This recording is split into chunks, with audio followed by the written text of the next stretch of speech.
সাথে এমন একটা শাহি গরুর মাংস থাকলে প্লেটের ভাত 1 মিনিটেই উধাও হয়ে যাবে। আর ফ্যামিলির সবাই আপনাদের খুব প্রশংসা করবে। চলেন দেখিয়ে দিচ্ছি আমি কিভাবে আজকের শাহি গরুর মাংসটা রান্না করেছি। আমি 1 কেজি হাড় ও চর্বিযুক্ত মাংস নিয়ে নিয়েছি। আমি এখানে কিছু মশলা দিয়ে ম্যারিনেট করে নিব। 1/2 কাপ দিয়ে দিয়েছি পেঁয়াজ কুচি আর 1 কাপ দিয়ে দিয়েছি পেঁয়াজের বেরেস্তা। এখানে আমি কিছু গোটা মশলা দিয়ে দিয়েছি, এলাচ, দারচিনি, তেজপাতা, লবঙ্গ, গোলমরিচ। পরিমাণগুলো আপনাদেরকে দেখানোর জন্য দেখিয়ে দিচ্ছি। এখন আমি দিয়ে দিচ্ছি বাটা মশলা। বাটা মশলার মধ্যে 1 চা চামচ আদা বাটা আর 1 চা চামচ রসুন বাটা দিয়েছি।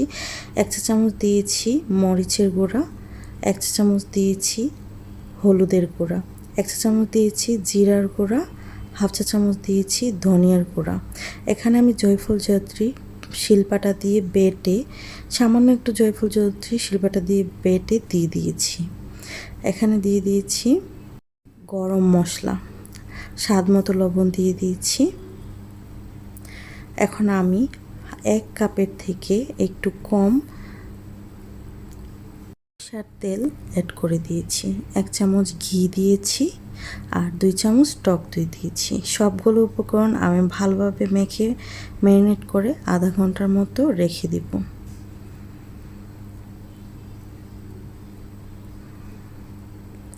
আধা ঘন্টা পর আমি এখানে চুলায় চলে এসেছি। আমি প্রেসার কুকারে সবগুলো মাংস দিয়ে দিয়েছি, পরিমাণ মতো পানি দিয়েছি। দেখতেই পাচ্ছেন মাংসটা একদম ডুবো হয়েছে। আর এখানে আমি কিছু আলু ভেজে রেখেছিলাম আর ভাজা আলুগুলো দিয়ে দিয়েছি।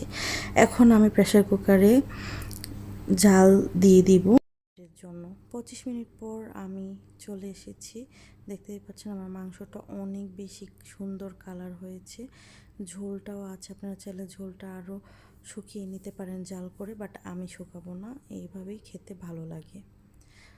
দেখিয়ে দিচ্ছি আপনাদেরকে মাংসটা এত বেশি মজা হয়েছে আর এত বেশি সফট হয়েছে। দেখতেই পাচ্ছেন একদম নরম হয়ে তুলতুলা হয়ে গলে গেছে আর খেতেও অনেক অনেক বেশি মজা হয়েছে। তো এভাবে সেহরিতে আপনারাও ট্রাই করতে পারেন।